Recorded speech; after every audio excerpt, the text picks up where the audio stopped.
Hello, this is Jeff Neville for Selective Imagery.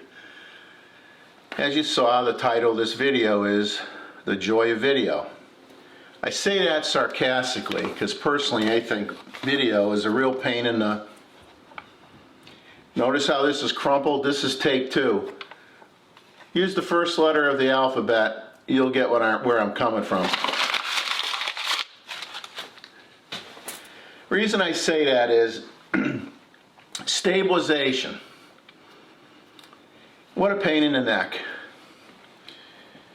Most of you that have visited, well, pretty much all of you that have visited my website have been very, very kind, very complimentary of my videos. I'd like to thank you. You're way too kind with that. I'm very critical, bit frustrated with the jitters on some of the video. Obviously when I'm on the boat doing the ospreys, there's really nothing I could do about that. But, you know, I shoot with the Z9, I shoot with the 500 PF most of the time, and handheld, and it's difficult. Now, all you could do in terms of bracing yourself is when you're shooting the video with the 500 and the Z9 or any other camera, is, you know, tuck your elbows into your chest, cradle the camera, put the viewfinder right up against your eyeglasses, you know, push it right up against your head basically. Try to get as many points of contact as you can and make it stable. Sometimes that's not good enough. If you're panning and following a bird in flight, usually it looks pretty good. When you're focusing on that bird that's eating a fish or fighting with an eel or a gator eating a crab, and you got a 30-mile-an-hour wind hitting you, that's when, you know, even if you're shooting at 4K 120, which I do most of the time, right now I'm shooting at 4K 30 with the 40 f2 lens that I just bought, just so you know. It gets really tough. So what can you do? Well, if you're shooting with an f-mount lens, an old 600 f4 or an 800, you're talking about a lens that weighs, you know, over 12 pounds. Correction, 8 to 10 pounds. And you don't have a lot of choices. You're not going to handhold a lens like that very long at all. You're going to be using a real beefy tripod like this. This one's carbon fiber. You've got the spiked feet if you need it. I like the quick clamps. That's what I prefer personally. This is a Acrotech head. I mean, lots of people are going to be using a gimbal. I mean, I can somewhat simulate a gimbal on this. I can obviously loosen up the pan for that movement, loosen up the friction knob, drop the ball head down into the cradle. Now I have vertical movement and horizontal movement.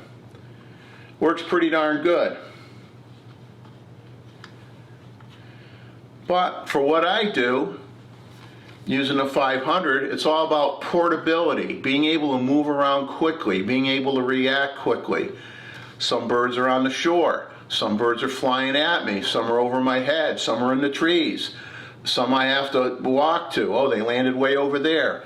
You know, am I going to break this down, carry it, you know, 4 hours, 5 hours of the day? No.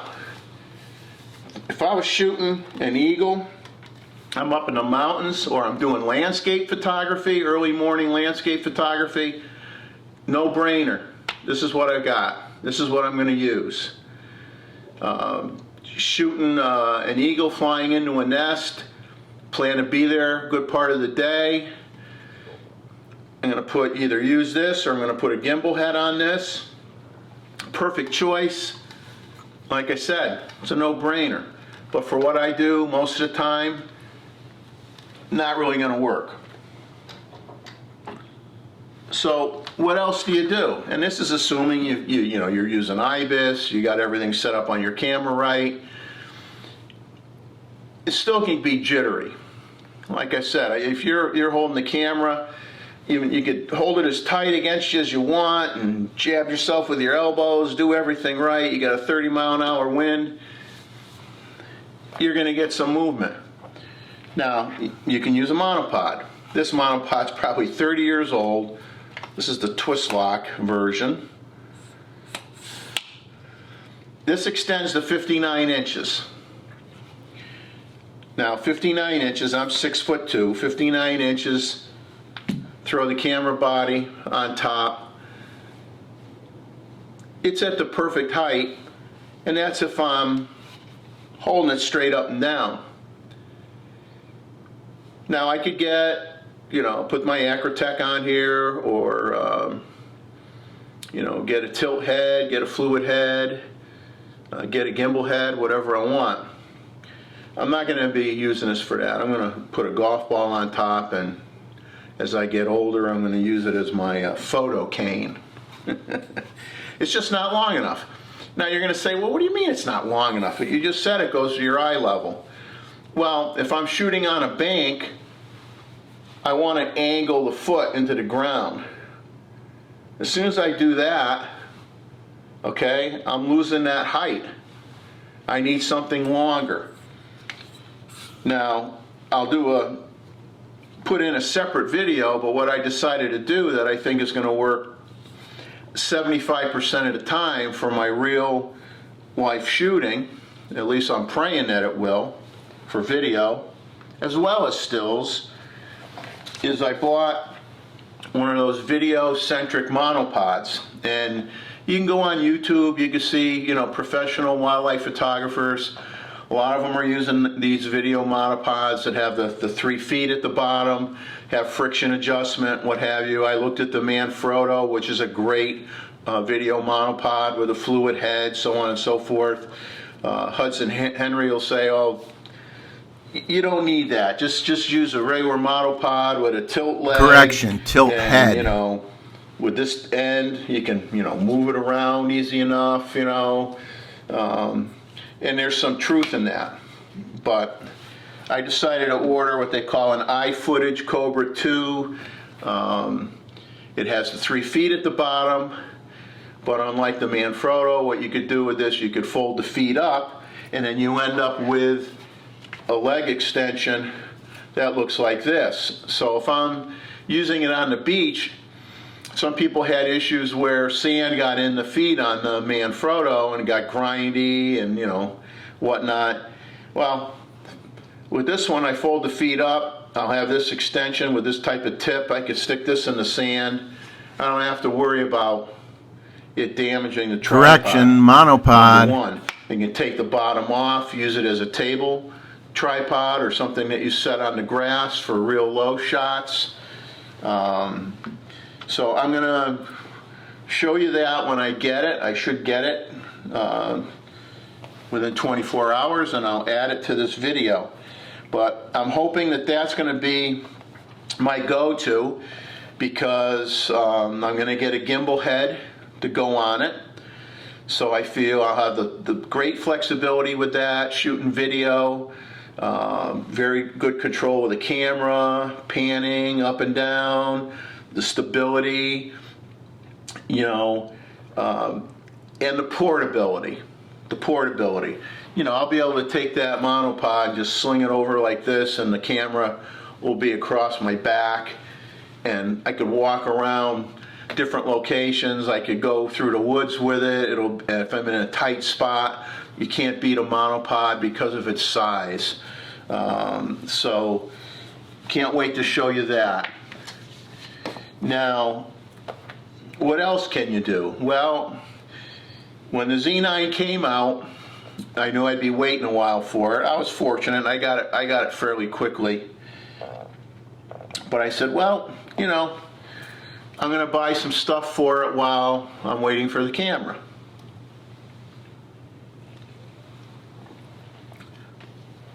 So I do the normal stuff. I buy a video microphone. I buy some cards for the camera ahead of time. And I invested in a 3-axis handheld Motorized Gimbal. SHIYUN Crane 2S. And I'll show you that. Here we go, okay?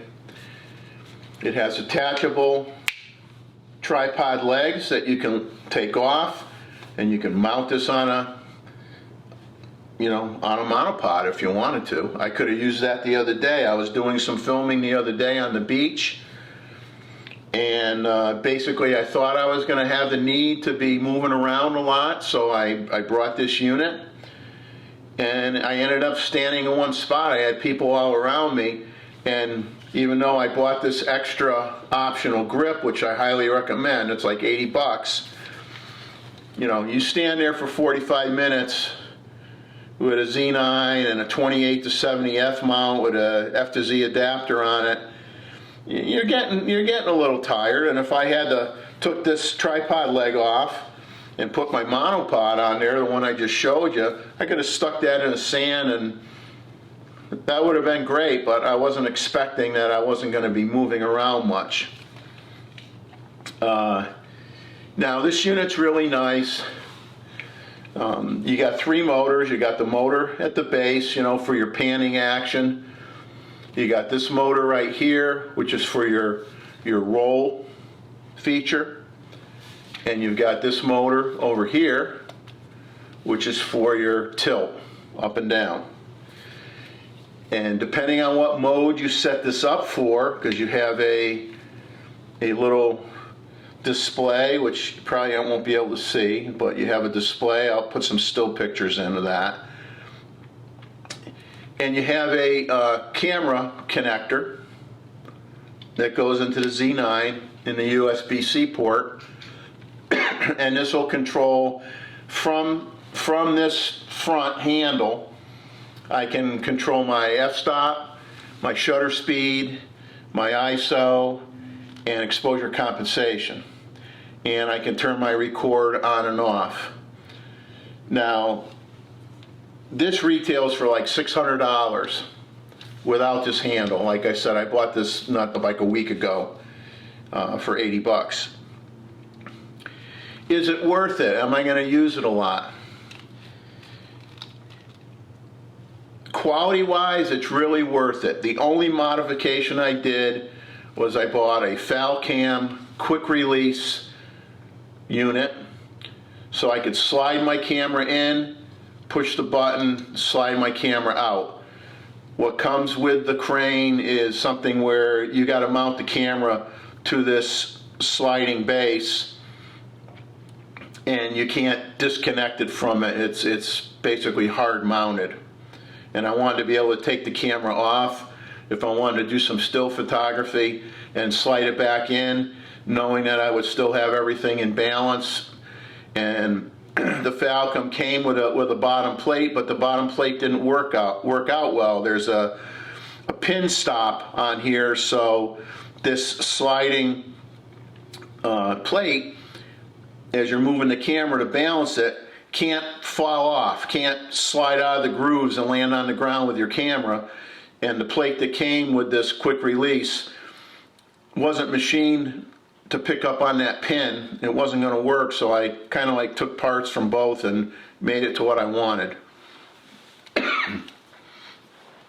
Quality of this thing is excellent, really, really good, but I can understand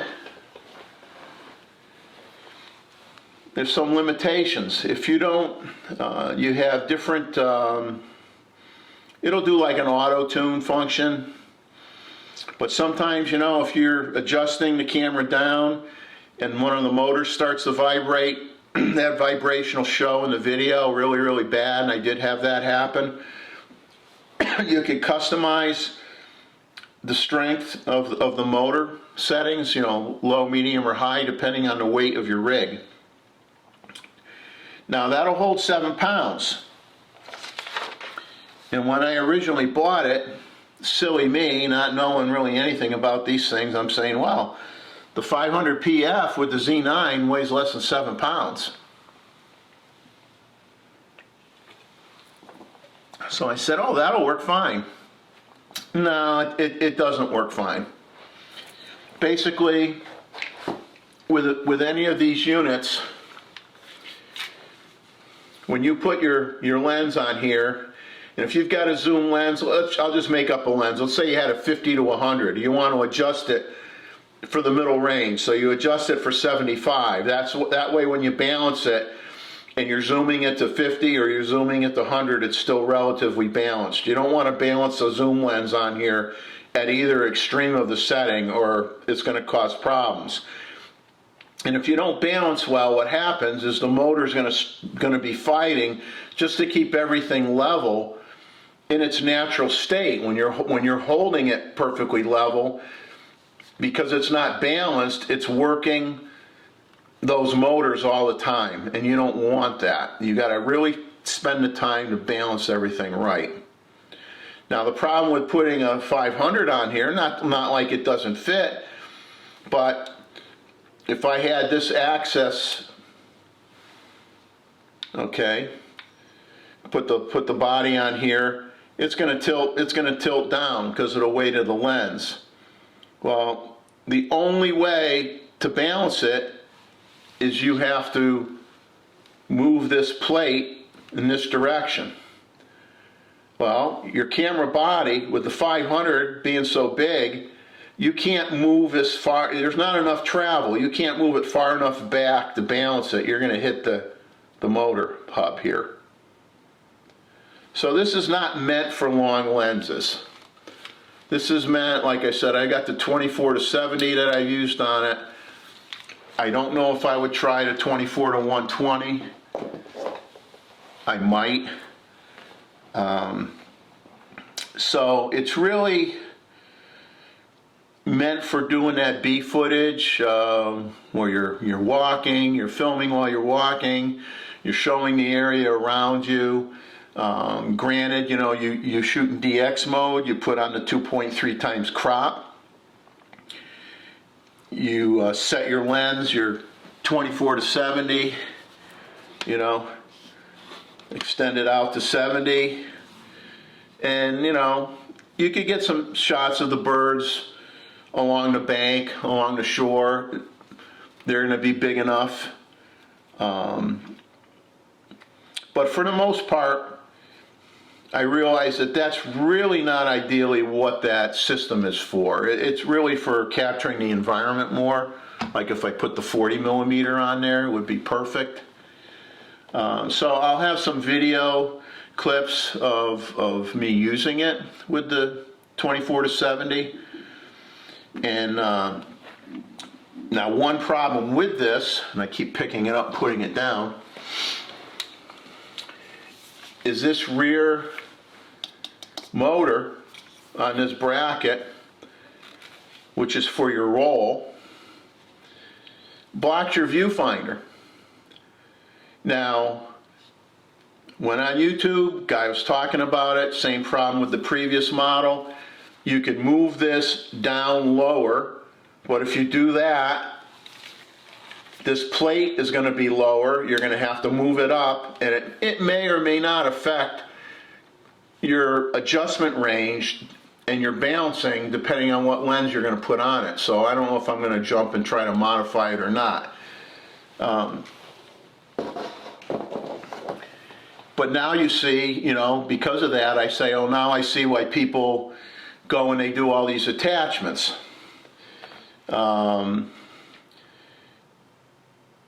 You know, I put my microphone basically on that handle that I added. The top of it has a slot where I could slide my microphone in, and that's what I did. I had it on the handle.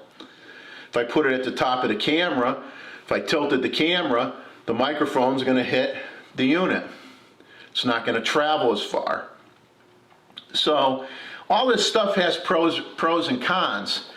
Whether I keep that or not, I'm not 100% sure. I mean, I think I will, but I have to understand that it has a specific use, not necessarily exactly what I was hoping for, but it is good quality.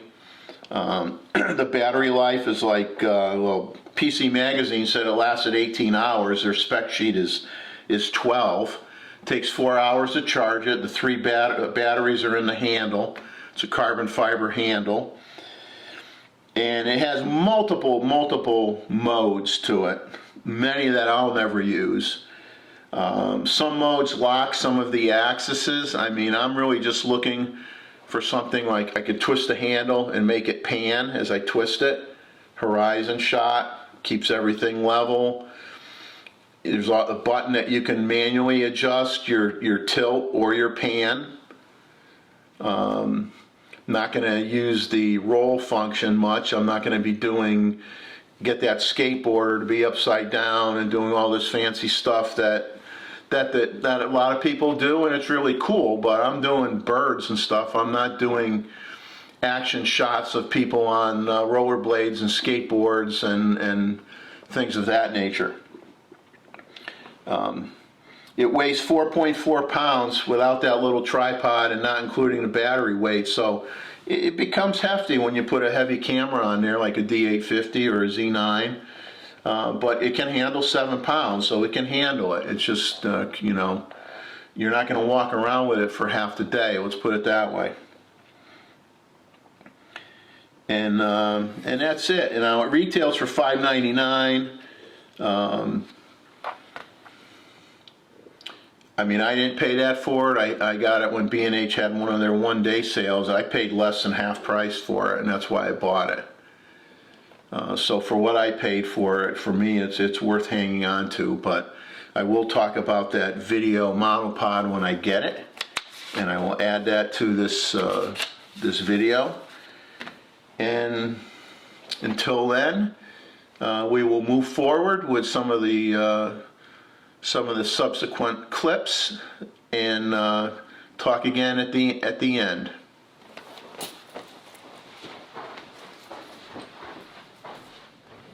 Hi, this is Jeff Neville again for Selective Imagery. As promised, I'm going to continue the discussion on what to do to try to stabilize your video.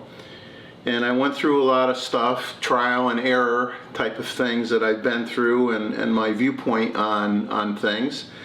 And I'm actually going to do an unboxing video, and you're going to be looking at this thing for the first time with me. This is the iFootage Cobra 2 C180-11 Carbon Fiber Monopod with a low profile foot from B&H Photo. I believe it was around $190, so we're going to open this up together and look at it. It's a video-centric monopod, 2.8 pounds, with flip-locking legs, which I like, 4 sections. Opens up to 70.9 inches, which is a good thing, in my opinion anyway. And we will see what it looks like.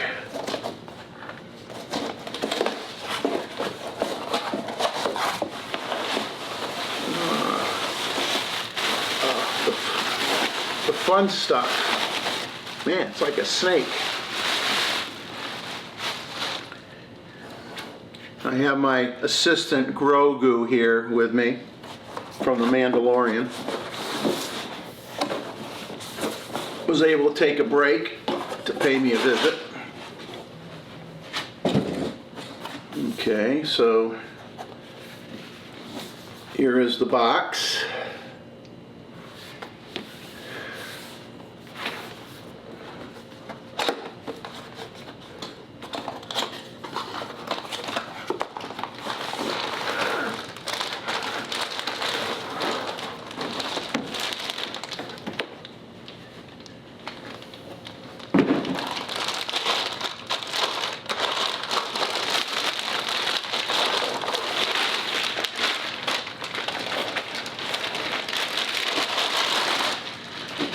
So I looked at the comments on this item on B&H Photo reviews, and you know, it comes with a nice nylon, looks like a nylon case, and it's sized specifically, obviously, just for the size of the monopod. Some people complained about that because once they put the head on it, it doesn't fit in the case anymore. Okay, I get it, but you know, they have no way of knowing whether you're going to put a fluid head on it, a tilt head on it, a gimbal head on it, and you know, what are they supposed to do? So they just basically figured, you know, this is more for storage than, to me, if I'm bringing something on a shoot, I'm not bringing it in a bag anyway. I have it configured for how I want to use it. You got your silica gel, whoop-de-doo. You've got the manual and warranty card. And more importantly,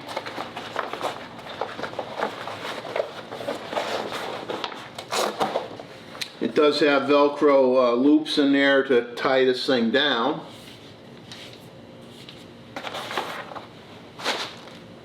So,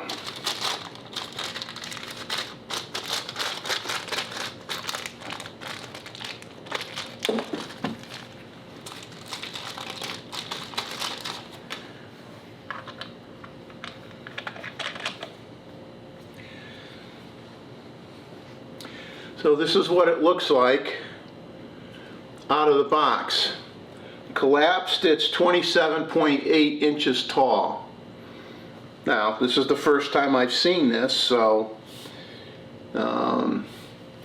it's got a nice rubberized grip at the top.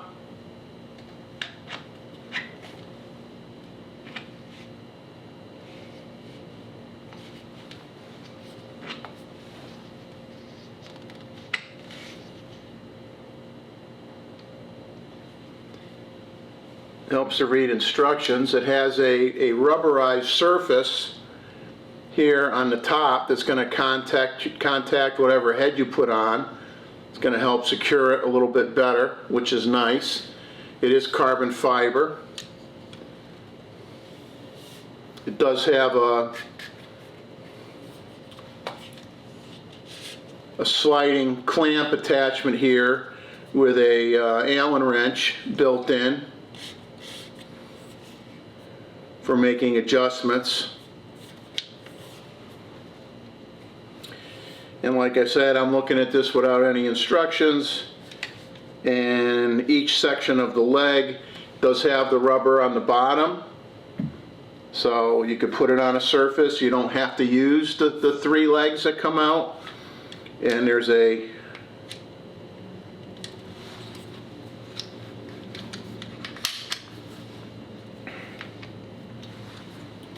push button.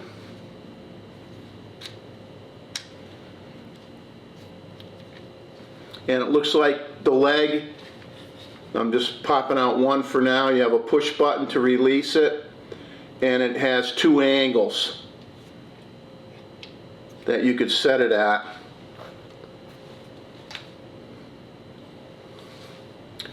So I will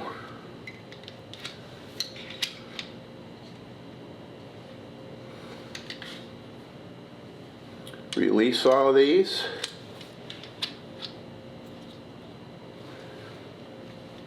Okay, I'm seeing a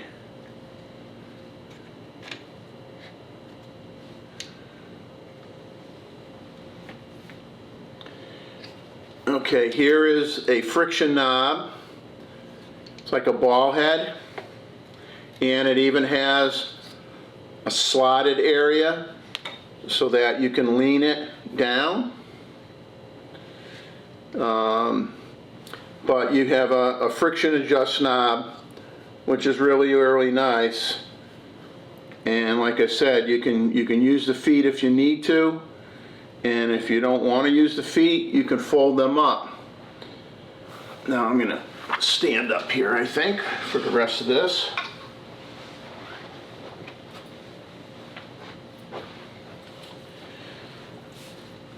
You have your quick release clamps, which are very sturdy. Nice red aluminum. We're getting higher here. We're gonna hit the fan.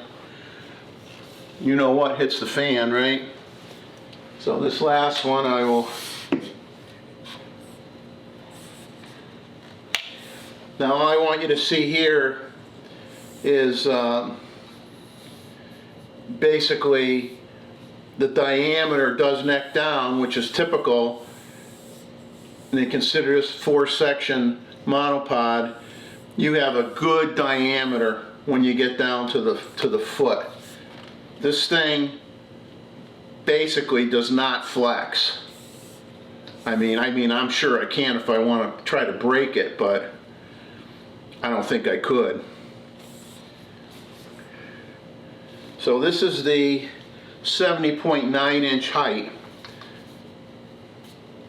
And like I said before, people have said, well,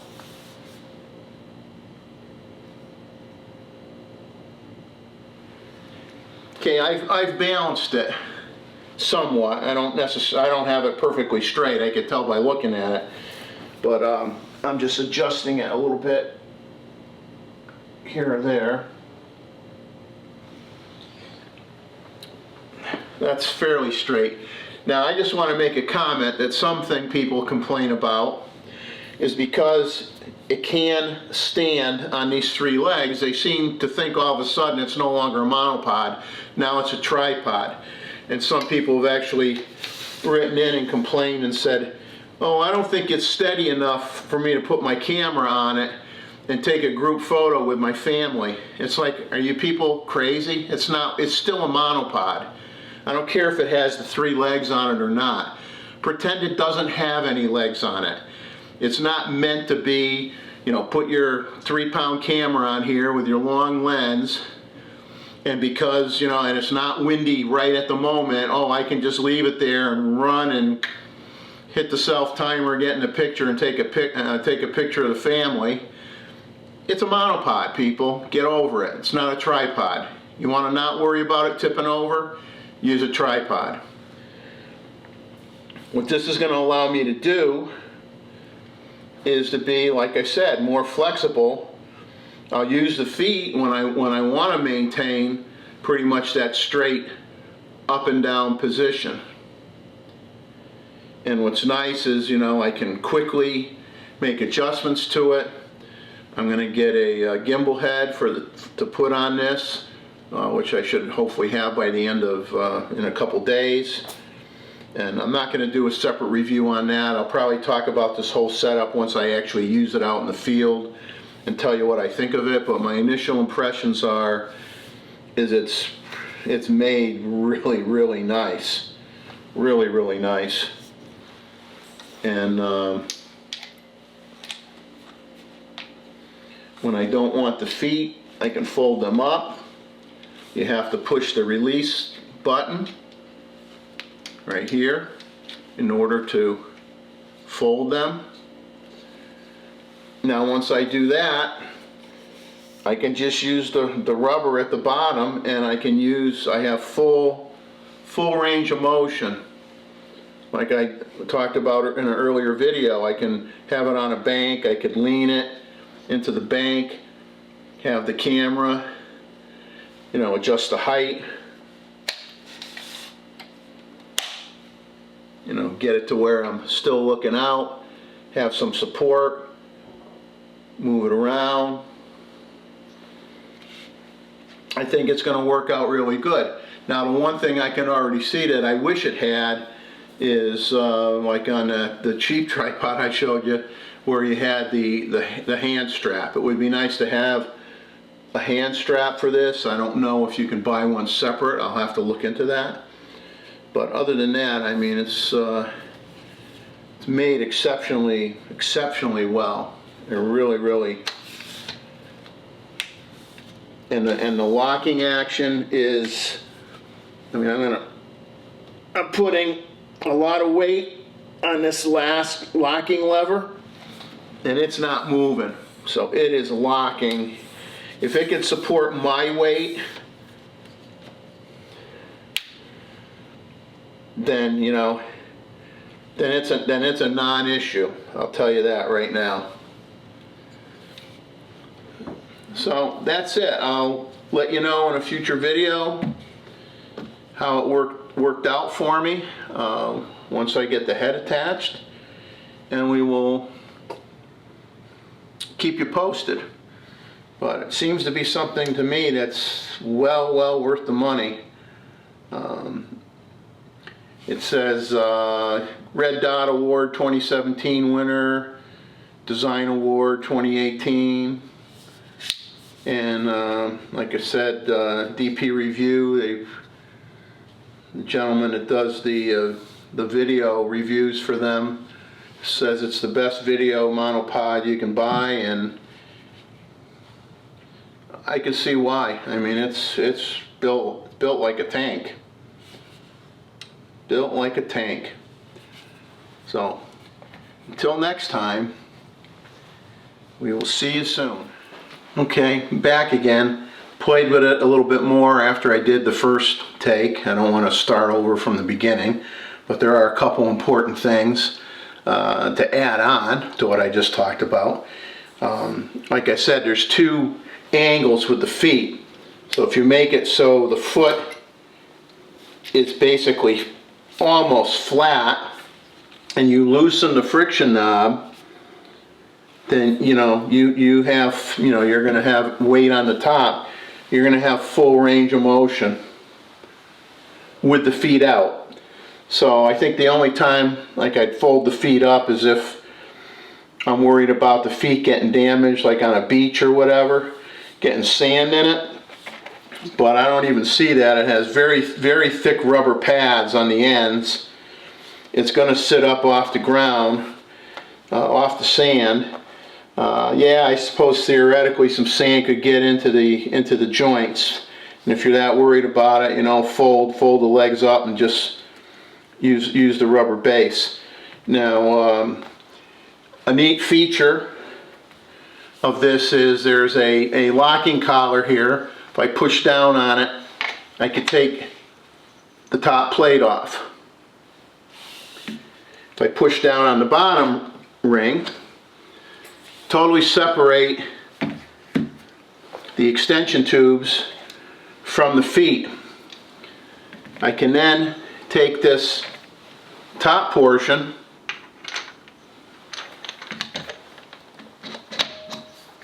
and lock it in place, and now you have a mini adjustable tripod head for low angle shot. Put your camera on top of this, have it really low to the ground, use it for tabletop photography. Super nice feature. So I wanted to come back and add on to this a little bit, and that's it. Just wanted you to see, quick and dirty to do it. Takes seconds.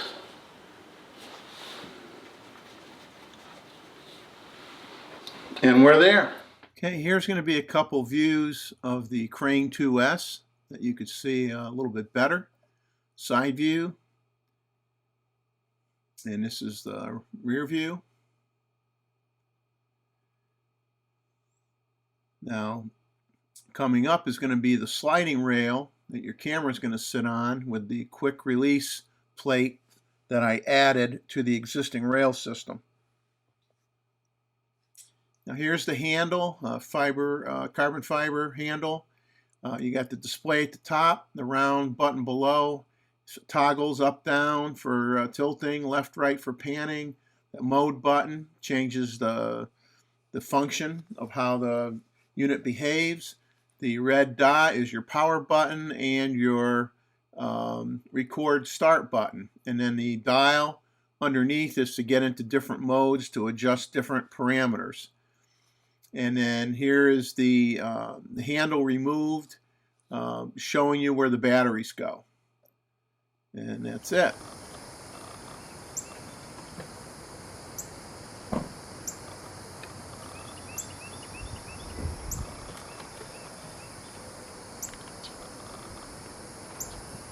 So here we are. This is Jeff Neville for Selective Imagery, along with my friend Bob Reppert, who's working on his gear here out of his Jeep for Bob R Photos. Check out his site. Got some good stuff. And this is the life of a wildlife photographer. At around 6 o'clock in the morning. The sun, I think, is supposed to rise about 6:15, Bob? I think so. Morning. So we'll see how this goes and see if we find anything to take any pictures of. We're in the north parking lot at Huntington Beach State Park. As you can see, things are pretty dark, but I'm at f2.8 at 1/160th of a second. 4K 120 on the Z9 with a 24-70 f-mount lens with the FTZ adapter. So we will see what we can see.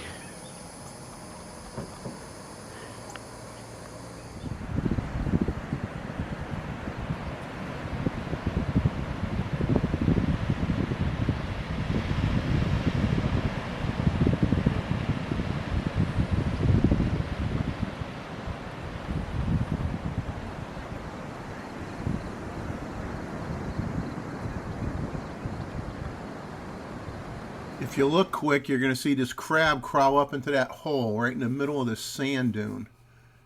Pretty interesting.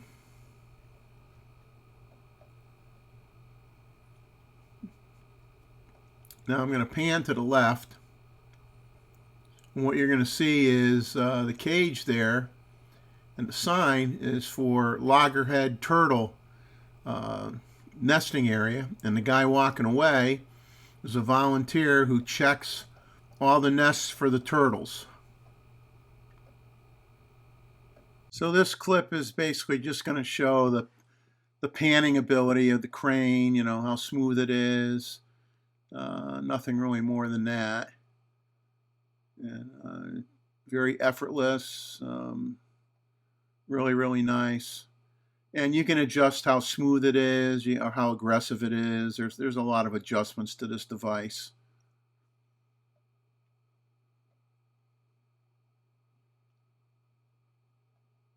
Here's a sign marking the turtle nesting area. And in a quick clip, you know, as I'm walking towards this bird at low tide. And you can see that it's, you know, nice and still, not jumpy at all, much improved versus me walking with it. Okay, this is just obviously a beach scene. A little bit of color starting to show up in the sky. Sun's starting to poke up. I didn't bring up the shadows. Eventually you'll see some people in here. I intentionally did not bring up the shadows. I want to keep the people as being unidentifiable for the purposes of this video. But, you know, obviously it's not shaky. Things are smooth. You know, looks decent.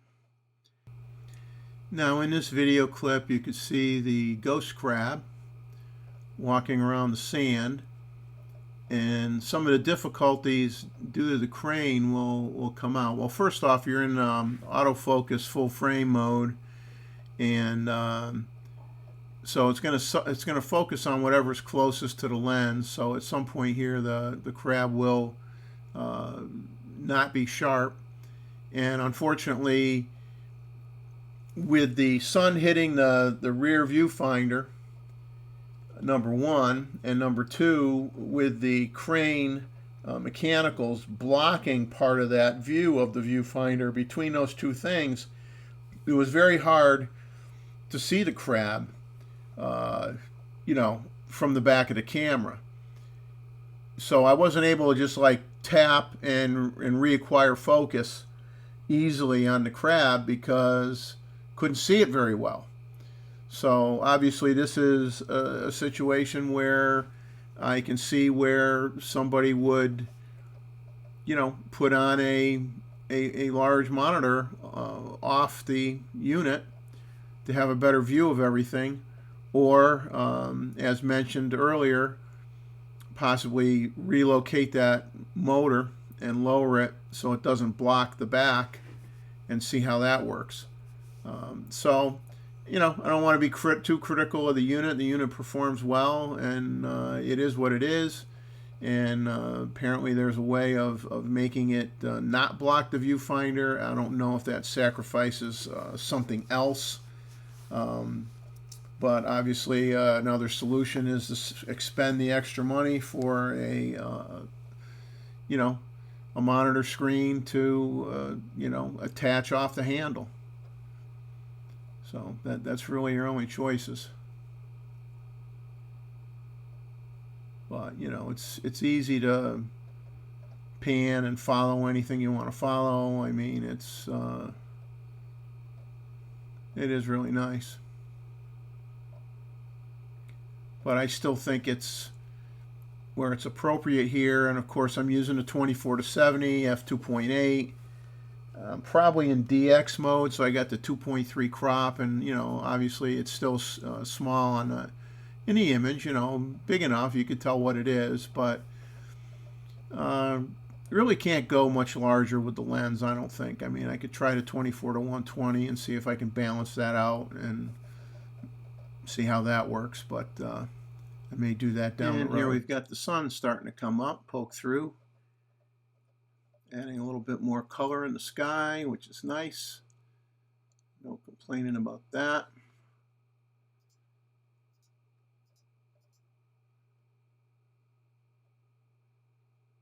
Enjoy this for a little bit here.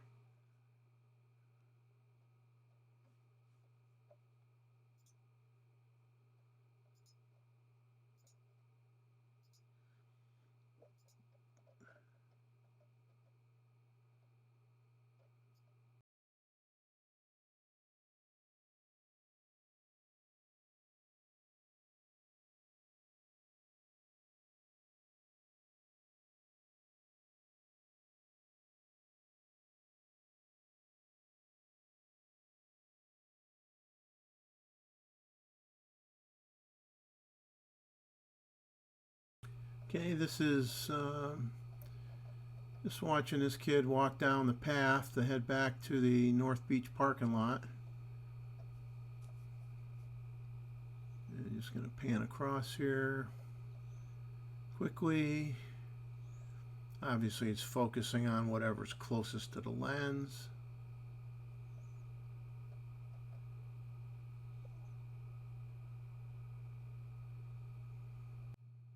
Okay, here I'm walking towards an observation deck that overlooks Sandpiper Pond, so you can see how steady or unsteady this is as I'm walking up the ramp. It ain't bad. It's much better than if I was, you know, hand holding. Yeah, I didn't end up going up to the higher level because there were people up there, and I didn't want to go up there with the equipment, potentially bump into somebody with it while I'm trying to film and walk at the same time, so I held up here. Eventually people left, and I was able to go up to the top of the observation deck for Sandpiper Pond. So this just gives you a quick view of that area. And sometimes there's kingfishers that hang out in the dead trees. That one in the far left that you see in the corner, sometimes where they go. A lot of ducks in here. Sometimes you get the skimmers that'll come across to get fish and whatnot. Today, obviously, you don't see much of anything. And this is near the nature center. And obviously you have some white ibis here feeding, and you know, everything's good, everything's steady as a rock. I mean, you can't complain. This is what you're looking for, and obviously so I would say that this device is a solution to my problem, except for the fact that it's limited as to, you know, what size lens I can put on. I mean, I can't put the long lenses on it. So it's good for an environmental overview type of thing. and that's about it.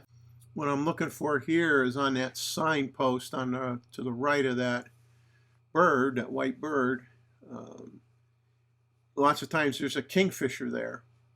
And in the background, farther back on the left, there's another signpost. So sometimes the kingfisher's sitting there. So was filming here hoping that that kingfisher was going to show up and land on the sign and then maybe dive down and get some fish, but it didn't happen. And this is to the left of the clip that you just saw.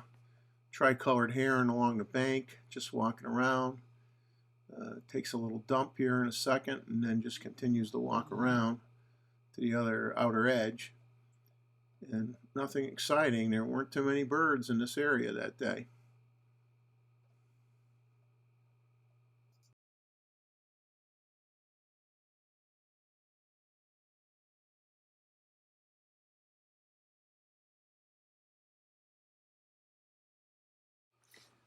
Now here's a yellow-crowned night heron, and I had a video that I did a while back where I showed the feeding behavior of this particular bird, and it shakes its body back and forth while it's basically eyeballing its prey.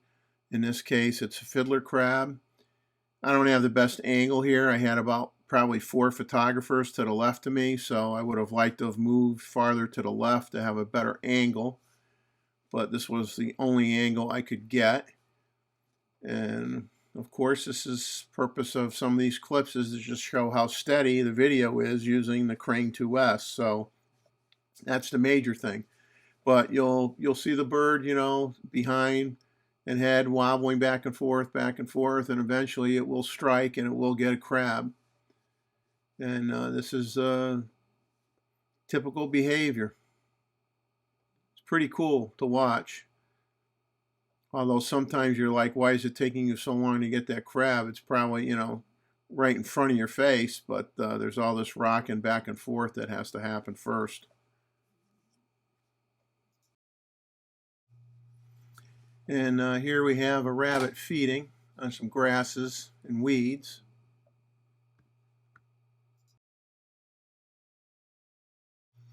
Well, and that's it. We hope you enjoyed this video. I know it was long. Hope you survived it. If you liked it, give me a thumbs up, subscribe, share with other people, leave me comments. I appreciate it. And remember, enjoy life, capture some of it. Well, as you know, when I was going over that monopod, video monopod, I did not open the instruction manual, so I had to do an add-on. And I did pick up on one other thing. As I said, people had complained that the case wasn't big enough if you put a head on it. Well, when I looked at the case closer, there's like a Velcro release tab in there, and you can push out one end of the case and extend it out a fair amount. So it appears that they were listening to their customers and they modified the case, and I would say that you should easily be able to fit a ball head or a tilt head in there very easily. Gimbal, that I'm going to get is going to be too wide. It won't fit in the case, but more conventional head would fit on that, looks like, with no problem inside the case. So they listen to their customers. So that's a great thing. Due to the time it took to edit and put together this video, which was really exhausting, I'm not going to be doing a photos of the week this week, so this is going to be the only video for the week. So I apologize for that, but I'm doing the best I can, and hope everybody has a good weekend of shooting, and have a fun time, and take care.